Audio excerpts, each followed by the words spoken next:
Kittus thrust that sword in the paroiches, blood gushed forth, and the message being, it was like cardiac arrest. It was like a dagger in our hearts.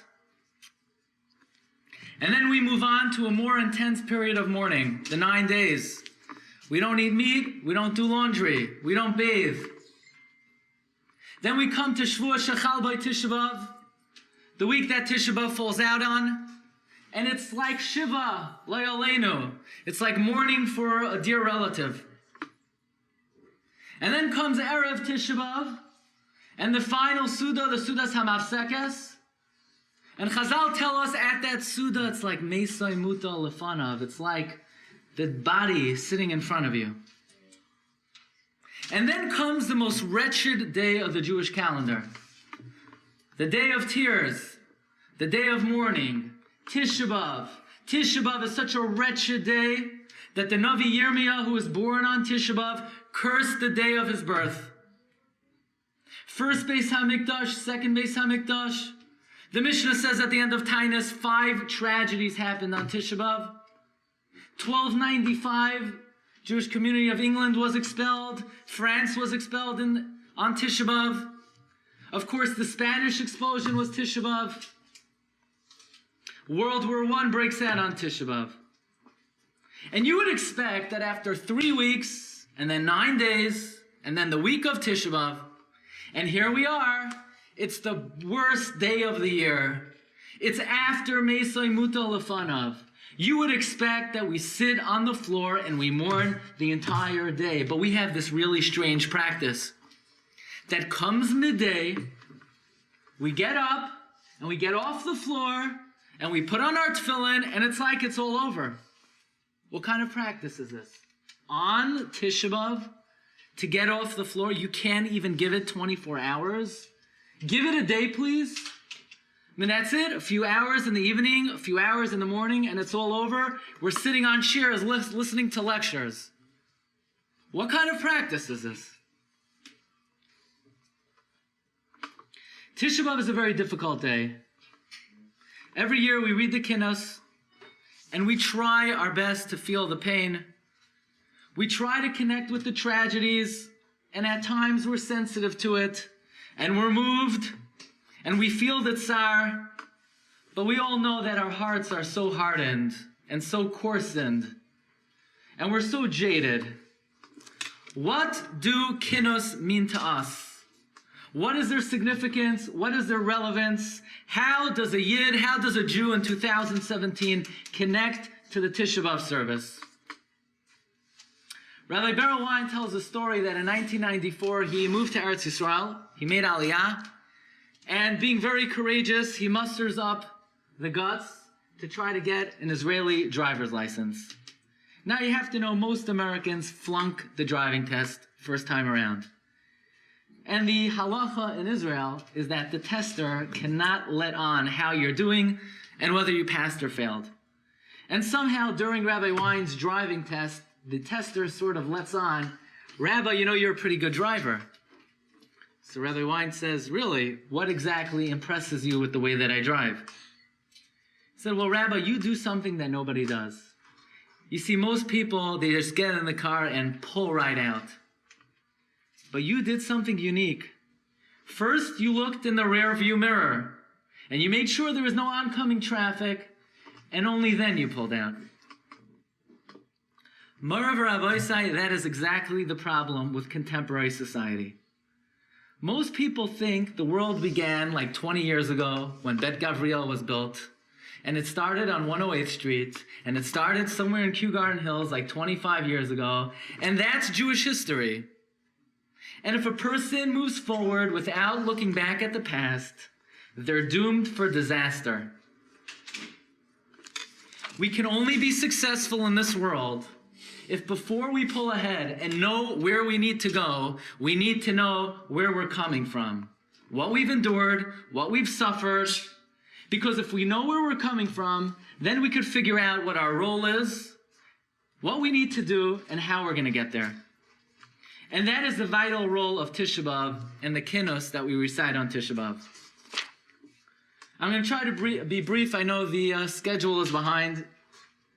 There's a little boy. He's 5 years old. His name is Yisrael Meir. He had just seen his father, the Rav of Pietrikov, being carried away by the Nazis. The Nazis removed him from the shul. He was holding the Sefer Torah, and they bring him out to the Umschlagplatz, to the place of deportation. And this young boy is then separated from his father. His father was then taken to Treblinka. And this young boy, Yisrael Meir, and his mother, and his older brother, they're sitting there in the shul, in the great synagogue in Pietrikov. And in the shul, they're witness to the most inhumane acts. They're Ukrainian soldiers in the shul, and they're looking around, and from the distance, Ukrainian soldier sees a woman holding on to the wooden balcony upstairs, and she's flashing her diamond ring. And the Ukrainian soldier dashes to the woman like a tiger attacking his prey. He calls out to her, "Davai, davai! Give it to me, give it to me!" And the woman is frozen. She doesn't know what to do.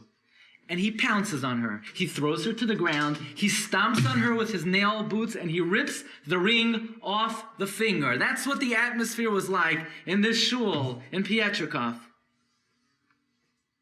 You have women and children. The men had already been taken to Treblinka. The women and children are in the shul, gripped with terror and fear. In the middle of the night, the doors of the shul swing open, and two Gestapo men, they lit a lamp, they come inside, and they stand at the doorway facing each other. There's a very narrow passageway in between the two of them. And one of them declares, "I'm now going to read a list of names. Anyone whose name I call, get out of here. Schnell, Schnell, out." And the very first name this Nazi reads is Chaya Lau, Yisrael Meir's mother. And she doesn't budge, she doesn't move, because she's waiting for the Nazi to say the names of her two children so that she could leave with her two children. And the German finishes reading the list and only mentions Chaya Lau. Everyone knew if their name is not on the list, their fate is sealed inside. So this German, this Nazi, Yamach Shemai, to them order and discipline is second nature. He calls out one person whose name I mentioned did not step forward, last chance. Chaya Lau, her maternal instinct is aroused. She surveys the narrow passageway between the two Nazis. She screams out, "I'm coming, I'm coming." And she plans the move quickly and decisively. She understands she's going to have to keep as close as possible to her two kids. They don't need to be told to keep quiet and to try to meld together with her under the coat. They're going to try to get out of there as one. They walk sideways. They're headed toward the door. Somehow the three of them have to pass through the narrow passageway as one body. 5-year-old Yisrael Meir makes it through. Chaya Lau makes it through. And at the last moment, the German notices a little bit more movement than anticipated, and he slaps down his hand, crushing Shmuel behind. And Shmuel has to go back inside the shul. Yisrael Meir is on the outside. His mother is on the outside. Shmuel is on the inside. They never saw him again. Later that day, Shmuel was sent to Treblinka. And as many of you probably know, Yisrael Meir Lau survived that selection. He survived the horrors of the Holocaust. He went on to become Rav in Tel Aviv and later Chief Rabbi of Israel. And the question that plagues Rabbi Lau every day of his life was, why was he saved and his brother perished? Every moment of life, he asks himself, what in the world am I still doing here? How did I make it out? How did my mother make it out? And my brother did not. Not why did God do it to him, but what does God want from him? What is his job? What is his mission in this world? When you say the Kinnos, and you look at the rear view mirror of Jewish history, That is a very serious question that everyone needs to be asking themselves. What in the world am I doing here? How am I still here today? In Mitzrayim, in the Holocaust of Egypt, 80% of the Jewish people perished. But apparently, you made it through. From the narrow 20% that survived, your ancestors made it through. And in the Midbar, 90% of the Jewish people perished. On that fateful Tisha B'Av, when the Meraglim came back with their evil report, somehow you apparently made it through that. Churban Bayis Rishon, Churban Bayis Sheni, the death toll was 1.1 million. Somehow you made it through that selection. 1391, 200,000 Jews were forcibly baptized in Spain. 1492, 300,000 Jews lost everything they had. Tens of thousands killed in Chmielnicki pogroms. Somehow your ancestors made through all of these selections. Crematoria, gas chambers. For a Jew to be sitting here this afternoon, it's not statistically unlikely, and it's not highly improbable. It's downright impossible. So how could you not ask yourself, what in the world am I doing here? What does God want from me? Why was I selected? Since time immemorial, Tisha B'Av has always been selection day. From the time of the very first Tisha B'Av, when there was a decree that every last man between 20 and 60 would not make it through the Midbar, do you know what they did on Tisha B'Av? That first year, 600,000 Jews dug their own grave. They were not expecting to get up in the morning, and in fact, the next morning, 15,000 Jews remained dead in their graves. And there was mourning and there was crying throughout the Jewish people. And the next year, another 15,000 perished, and each subsequent year, for 40 years, 15,000 Jews did not make it through Tisha B'Av. Until the final Tisha B'Av, until the last of the 40 years, when there were only 15,000 Jews remaining between 20 and 60, who dug their own graves and were very pleasantly surprised when they woke up in the morning and they realized the decree had been rescinded. And they, together with some children and some teenagers, were zoicha to go into the land of Israel. And when they marched into that land, they walked in biyad Rama. They walked in very proud because they realized God selected them. They're the 1% who made it through Egypt and the desert. And you could be sure that they recognized their role and their mission in this world. And they recognized that it was their responsibility to take hold of that land for the future of the Jewish people. But we read from the Torah this morning, here's where the challenge comes. Ki soiled banim uvnei banim. It says the Jewish people in Israel, they'll have children, they'll have grandchildren, benoi shantem ba'aretz, and they grow old in the land, and they forget where they came from. They forget they were the survivors of the desert and of Egypt. And they began to think, Jewish life began in Eretz Yisrael with Yehoshua ben Nun. They forgot about Mitzrayim and they forgot about the Midbar. They forgot to look in the rearview mirror. And that is precisely the same challenge that we face today. In the 1950s and the 1960s, the next generation after the survivors, they recognized who their parents were. They recognized they were survivors, that they were saved from the horrors of the Holocaust. They had a job, they had a mission, they had a responsibility in the world, that if God selected them, there's a reason. But now we're not the children anymore. Now it's the grandchildren and the great-grandchildren of the survivors. Now we're up to Kisoylid Banim Uvnei Banim. Now we're up to V'noi Shantem Ba'aretz. And we forget our past. And we think life begins on 108th Street. And the avodah of reading the Kinnos, and the purpose of reading the Kinnos, is that it's the table of contents of Jewish history, so that we realize and recognize that we are the 1%. We've been handpicked. We've been cherry-picked by the Ribbon Shalom. And that means we've been entrusted with a job, and we all have a mission in this world. I'm going to ask you a big question. You know Moshe Rabbeinu? Remember him?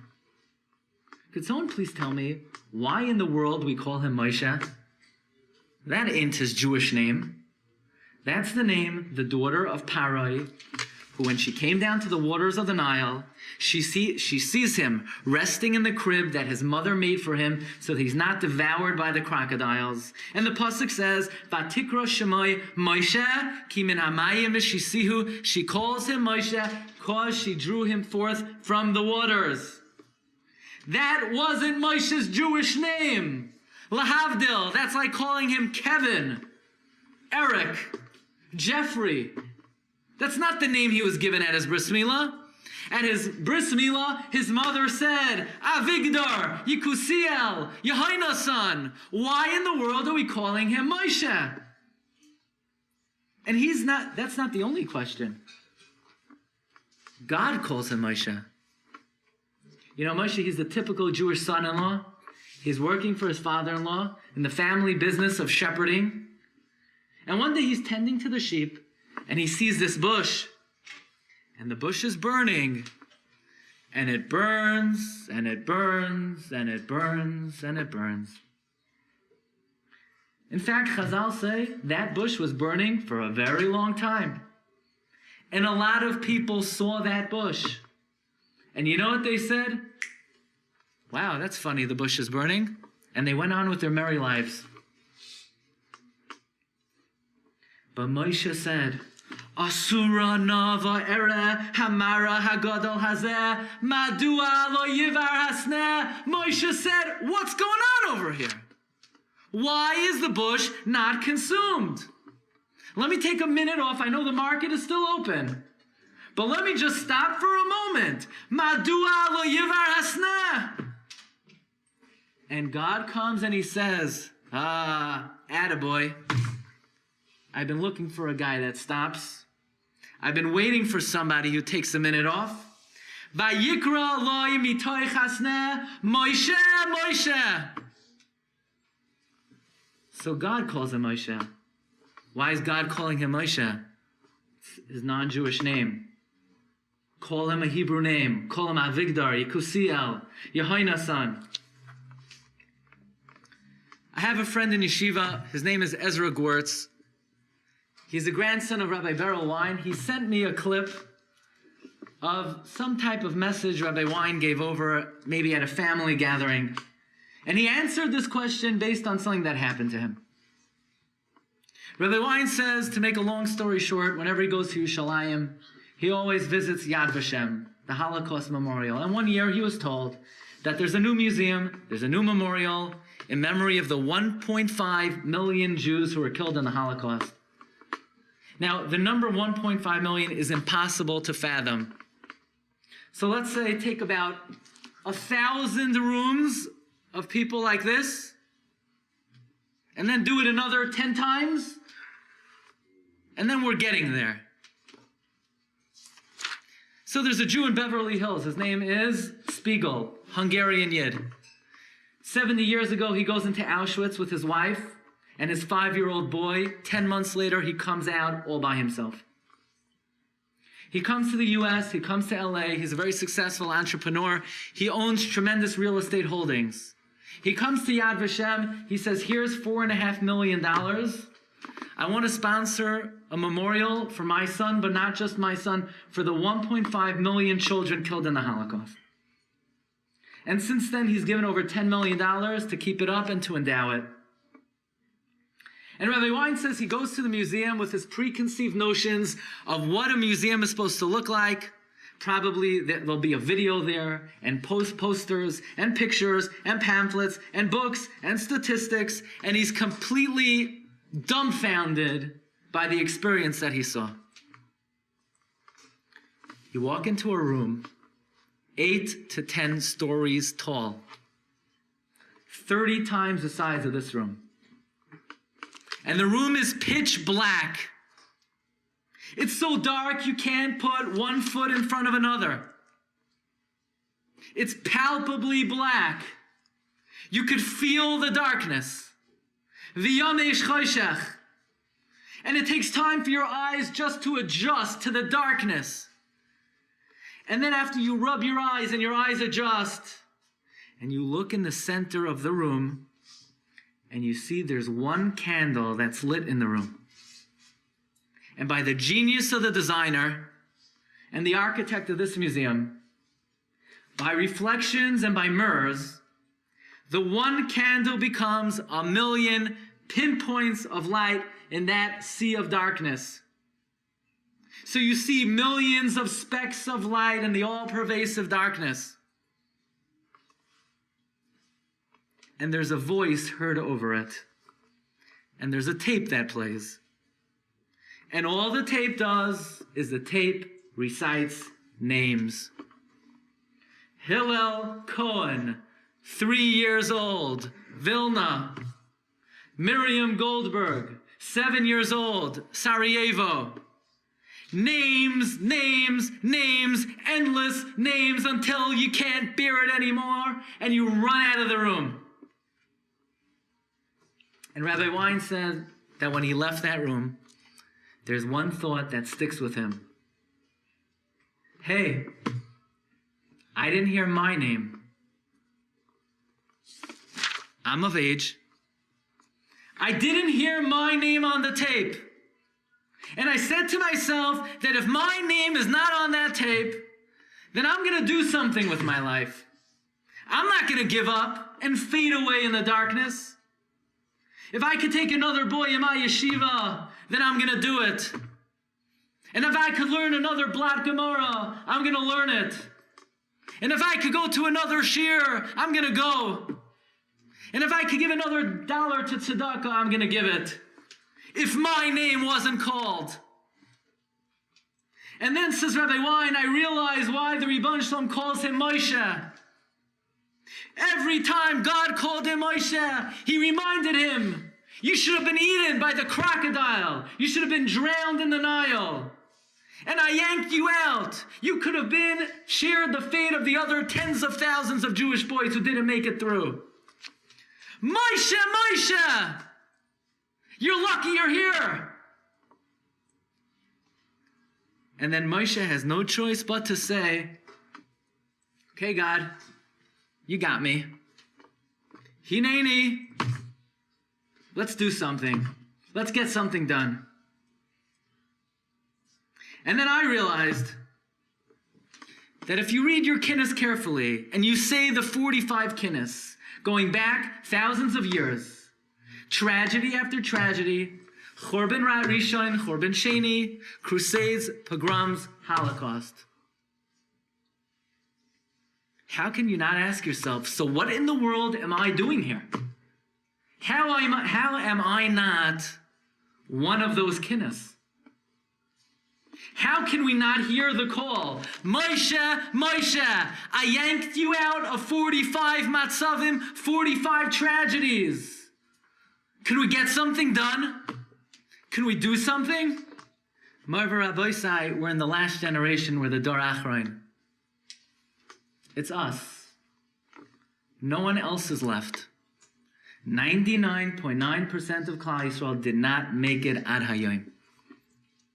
And the Rebbeinu Shalom is calling out to each individual, and he's saying, Moshe, I yanked you out of so many things. Can you get the job done for me? Can you cry out to bring Mashiach, please? Can you get the Geula coming? And we have no choice but to respond to that call and to say, Hineni, you got me. You're right. Let me end with the following story. 1946, Rabbi Wein was 11 years old. He's a young boy growing up in Chicago. And his father says, Beryl, we're going to the airport. A great tzaddik is coming in. And all the Rabbanim and all the Yeshiva Bachrim are going out to greet him. He's going to come to the shul. He's going to address us. Who's the tzaddik? Rav Isaac Halevi Herzog, chief rabbi of Palestine. Fine. So all the Rabbanim come out. and they greet Rabbi Herzog, who is a very majestic personality. He alit from that plane carrying a silver cane and a shiny top hat. And he comes to the Skokie Yeshiva, and he gave a shiur for the Rabbanim, the Bachrim, the Balabatim, a 45-minute shiur in Yiddish. And after the shiur, he then says, I would like a word with the young men, and he addresses the young men in English. And he tells the young boys, I just returned from Rome, where I had a visit with Pope Pius XII. And in my hand, I carried a list of the names of 10,000 Jewish boys and girls who were placed with Catholic families during the Holocaust, because their parents did not think they would survive, and this was their only chance of their children surviving. And he turns to the Pope and he says, Pope, these are our children. You're kidnapping them. Give us back our children. I have the list of names of 10,000 Jewish children. Give us back the children. And the Pope flatly refused. The Pope said, I can't even give you back one child. We have a law that once a child is baptized, he can never return to any other religion. Every last child was baptized. We will not return even one child. I pleaded and I begged. And what I'm telling you, I'm not telling you a story. My grandfather met Rav Herzog in the DP camps. Rav Herzog told him that during the war, Rav Herzog went to the Pope and asked him to shut down the gas chambers, and the Pope said, not a chance.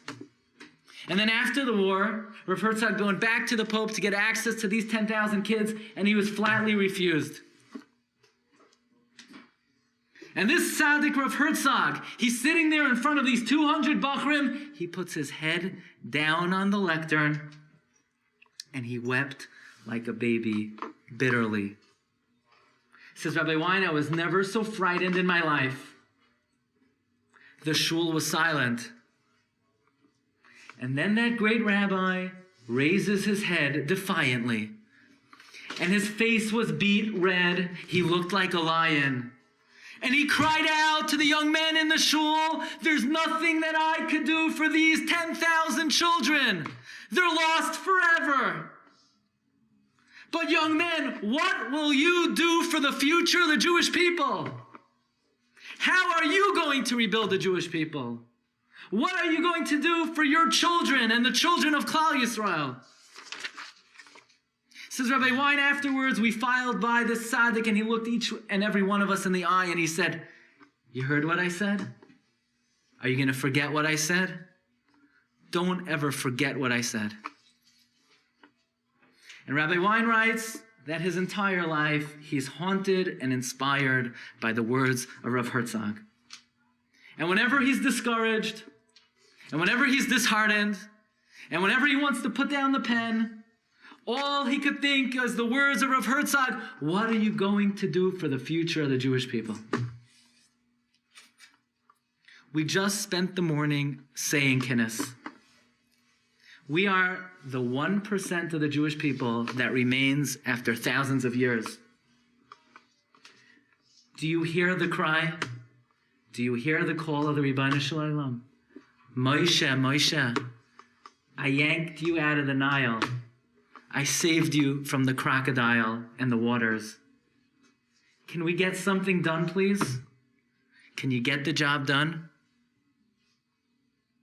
The Ribbono Shel Olam has placed on our shoulders the most important job in the history of Klal Yisrael, to build the third Beis HaMikdash. And that is the job of Tisha B'Av. At the end of the day, you can't sit on the floor, and we don't sit on the floor. We get off the floor, and we dust ourselves off, and we stand on our 2 feet, and we say to ourselves, and we say to each other, and we say to Ribbono Shel Olam, you got me. If I'm not in the kinnis, then let's get something done. Let's make this happen. This is the job of Tisha B'Av. May God strengthen all of us. Help us rise up from the dust to strengthen each other, to strengthen our brothers and sisters, to strengthen the Jewish people. Most importantly, our children, the yeshivos in America, the institutions in America, Chazak, Torah Anytime, and all the institutions that are disseminating Torah. May the Rebbe Shalom strengthen us, and may we merit to see the coming of the redemption and the building of the third Beis HaMikdash. Meher v'yameinu. Amen.